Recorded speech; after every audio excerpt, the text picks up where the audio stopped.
guys, how's it going? It's Morgan coming to you with another van build video. If you look up there, you can see all the LED lights that are lit up right now. There's two there. Anyway, there's the ones you can see the terrible wiring hanging out over there that I put in. I haven't cleaned that up yet. And that's all on a timer that will go off after a certain amount of time so that you don't kill the battery. Now, I want some lights in here that are not on a timer that I can just turn on and turn off, and they can just stay on as long as I want them on. And I want them in the back here where I might be working on a bike late in the night.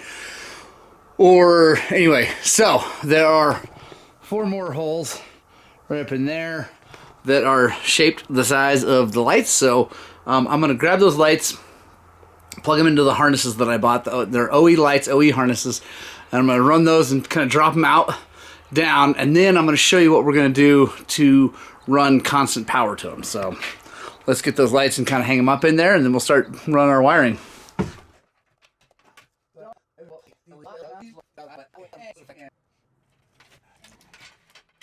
Alright, so we got our lights hanging back there. I got the harnesses all tied together so we can run wires up here. Let me show you something. So right here are the batteries. My van has 2 AGM batteries in it, so this is the negative side here. And this thing over here is called the CCP, or customer contact point. And it's got 2 poles. It's got one that's protected by a 60 amp fuse that's hot all the time. I let the van completely turn off, so nothing else is on. And it is making 12 volts or almost 13. And then it's got a switched one that's protected by like a 175 amp fuse. Excuse me, that's it's only switched hot, so only when the van's on. So what I want to do is come off of the always hot. We're going to come up. So we're going to come off the battery and that. We're going to come up this side and then run back down, tie into that, and then I got a cool little switch I think that's going to be sweet. It's got a little LED on it, and I'm going to put it in with the other switch that controls the timed lights. I think we'll be good. So yeah, I'm going to go get the ring terminals, make a connection there at the CCP, and then we'll head back that way. You may notice that I'm not at the shop. I'm at my house because it's a Monday. We're just hanging out. So yeah, here we go. Let's check this out. So take our heat shrink, put that over there. Then, see, we got this run long so we can run it as long as we need. Take our ring terminal. Alright, now I got that off of there. Now I can put that up there, and that's going to make a way better connection.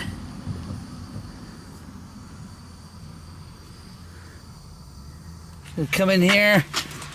Down. Alright, got them both bolted up. Let's make sure we're still getting 12 volts.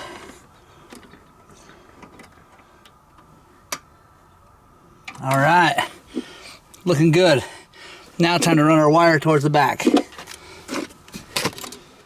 Alright guys, so I got the wire coming across through here. Got these nice clips that are already here that hold the channel that goes over this to kind of block it all.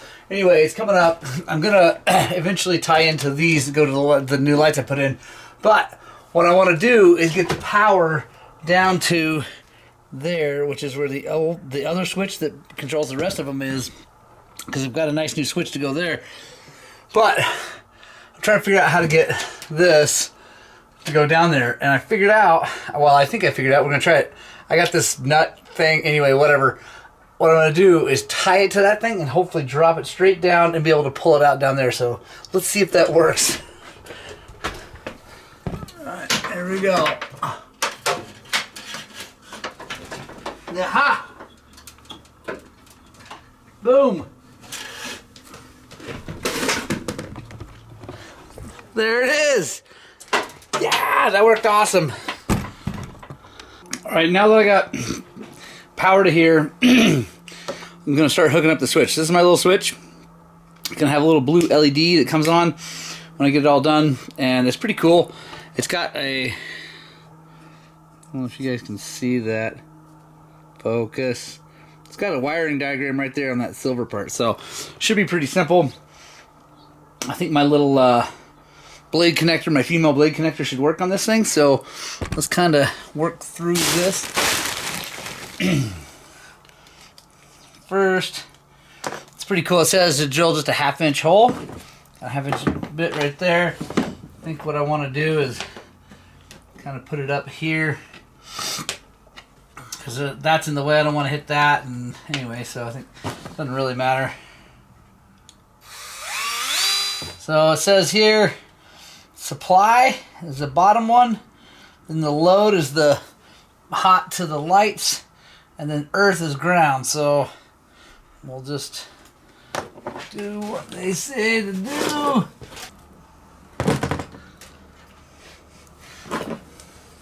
All right, we got the switch all mounted up on this plate. So this one controls the majority of the lights, but the van has to have been on recently for that one to work. But now when we do that, those 4 come on, and it's got a nice little LED right there, so we know that it's on in case we're not paying attention or whatever. So hopefully don't kill the battery. But man, that is awesome, guys. Super stoked about that. Obviously, I got a bunch of wiring to clean up in there to make that look pretty. I still got to clean that up. I got to get a wiring loom and kind of fix that up. And then I'm going to take these panels off and insulate that wall. That's probably going to be the next video you see, is me taking all these panels off, insulating that wall, getting that done.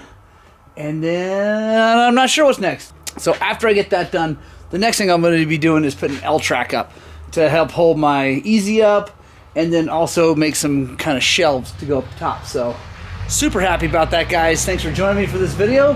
Hopefully that helps a lot. I actually was doing a lot of looking around online about the CCP, and I really couldn't find that much good information. So hopefully that helps out. The smaller post is the one that is protected by the 60 amp fuse, and it's hot all the time. The bigger post is like 180 or 170 amp fuse, but it's only switched hot. So that one doesn't help me for this kind of stuff. And anyway, thanks guys for watching. I hope that helps a lot. I hope you enjoyed that. If you like that kind of stuff and you want to keep watching this build, make sure you hit the subscribe button, because I'm going to be doing this whole thing, filming every last part of it. So I'm learning with you guys. Like, I didn't know how that was going to work until now. So yeah, that worked out great. Love you guys. Hope you get out, spread the gospel of 2 wheels, and I hope what we're doing here at Highland Cycles is inspiring you guys to get out and ride your dirt bikes.